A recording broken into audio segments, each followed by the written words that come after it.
Silakan. Eh, Ibu izin bertanya, saya Akbar dari Bisnis Indonesia. Sebelumnya kan Pak Menko Airlangga mengatakan bahwa ada 6 paket insentif yang belum disampaikan tadi. Kan tadi yang disampaikan ada 5, yang belum disampaikan itu ada diskon tarif listrik sebesar 50% kepada 79,3 juta rumah tangga. Ya. Itu kenapa jadi tidak ada ya Bu? Apakah ada pertimbangan-pertimbangan tertentu mengapa diskon tarif listrik ini akhirnya tidak dilakukan? Terima kasih. Kita sudah rapat di antara para menteri dan untuk pelaksanaan diskon listrik ternyata untuk kebutuhan atau proses penganggarannya jauh lebih lambat. Sehingga kalau kita tujuannya adalah Juni dan Juli, kita memutuskan tidak bisa dijalankan. Sehingga yang itu digantikan menjadi bantuan subsidi upah. Jadi kalau kita lihat waktu desain awal untuk subsidi upah, itu masih ada pertanyaan mengenai target grupnya, karena waktu ini kan bantuan subsidi upah pernah dilakukan pada masa COVID. Waktu itu data di BPJS masih perlu untuk dibersihkan, sama seperti tadi data Zen. Dan sekarang karena BPJS Tenaga Kerja datanya sudah clean untuk betul-betul pekerja yang di bawah 3,5 juta dan sudah siap, maka kita memutuskan dengan kesiapan data, kecepatan program, kita mentargetkan untuk bantuan subsidi upah. Ya. Siap. Terima kasih Bu. Saya Emir Bu dari CNBC Indonesia. Mau tanya terkait dengan diskon tarif tol itu kan sifatnya sukarela Bu ya kepada BUJT. Apakah udah dikomunikasikan dengan BUJT untuk menjalankan diskon tarif tol ini, dan apakah ada penolakan ya Bu dari BUJT sendiri melihat sifatnya sendiri ini kan sukarela, sementara saat ini juga banyak badan usaha jalan tol yang keuangannya berat gitu. Terus terkait dengan untuk apakah nanti akan ada insentif langsung untuk bagi yang terkena PHK, Bu, melihat banyak fenomena sekarang ini yang banyak PHK yang terjadi gitu. Terima kasih.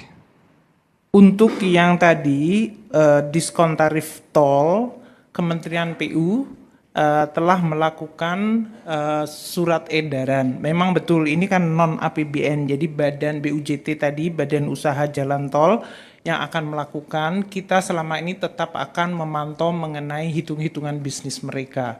Jadi dalam hal ini nanti kita juga akan perhatikan apakah dengan adanya diskon ini viability-nya dari bisnis jalan tol mereka masih tetap baik, dan kalau seandainya mereka mengalami hal-hal yang sifatnya dampak negatif, itu langkah apa yang akan dilakukan. Namun kita sudah melakukan beberapa kali, rasanya tetap bisa dijalankan dengan baik.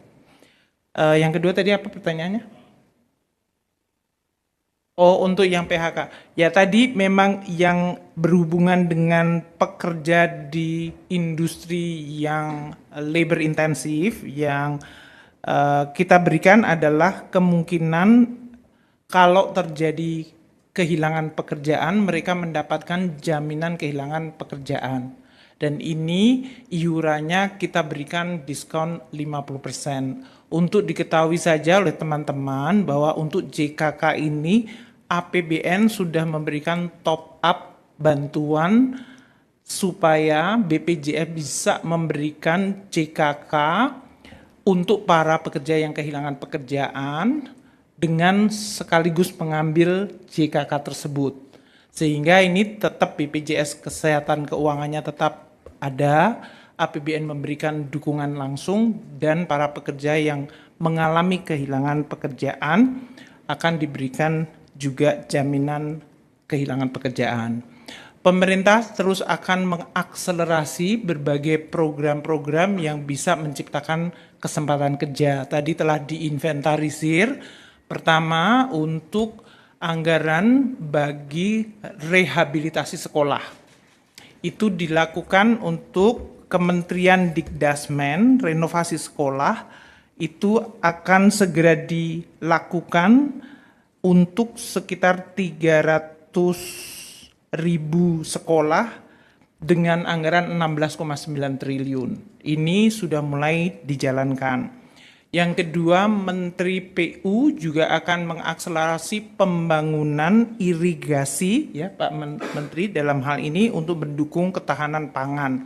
Ini juga proses anggarannya sudah dilaksanakan untuk segera bisa dilaksanakan konstruksinya pada bulan Juli atau paling lambat Agustus sebelum musim tanam yang tadi Pak Menteri Pertanian itu 12 triliun rupiah. Dan juga untuk sekolah rakyat itu ada 100 titik plus 100 dari swasta dengan jumlah murid 10.000. Ini di luar yang tadi saya sudah sampaikan mengenai Koperasi Merah Putih, kemudian program untuk akselerasi pembangunan dan kepemilikan perumahan untuk masyarakat berpendapatan rendah, yaitu 2 juta upgrading rumah plus 350 FLPP untuk masyarakat berpendapatan rendah. Itu 84 triliun anggarannya sendiri.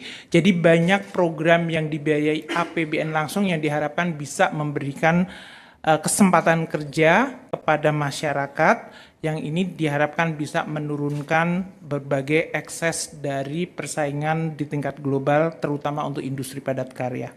Mungkin itu ya.